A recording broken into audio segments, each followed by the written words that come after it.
हम ही खाना बनाई देब कहमें तो गोरा बोदा भाई देब हम ही खाना बनाई देब कहमें तो गोरा बोदा भाई देब हमारा गई गोरी दुल्हा बना गई दुल्हा बना हमारा गई गोरी दुल्हा बना गई दुल्हा बना हम ही खाना बनाई देब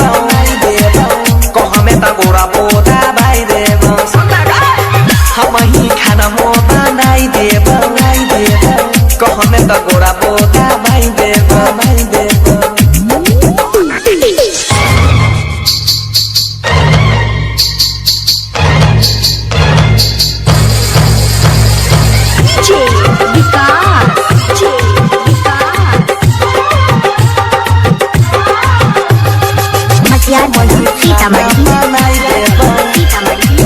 कहमें तो गोरा बोदा भाई देब कहमें तो गोरा बोदा भाई देब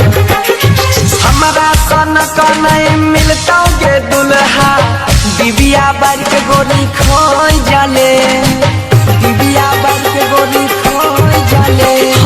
हमारा जैसन तोरा मिलता ना दुल्हा दिव्या बार के गोरी खोई जाले कपड़ा लाता सब धोई देब रतिया में गई से जुसा गईब आबे ना हमारो जियारा जुरा गई जियारा जुरा हम ही खाना बनाई देब कहमें तो गोरा बोदा भाई देब रोज रोज खाना बनाई देब सुतला में गोरा बोदा भाई देब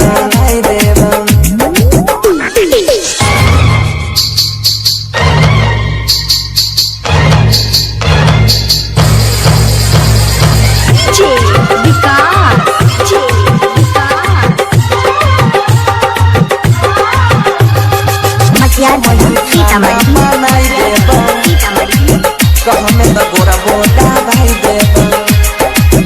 कहमें तो गोरा बोदा भाई देब अभी कोनो चीज के तोरा कमी नहीं होता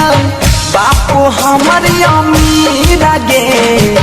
बापू हमर अमीर गे अभी कोनो चीज के तोरा कमी नहीं होता बापू छै हमर अमीर गे कहे छो बनसी सुन के गोरी अजब गजब के है लागई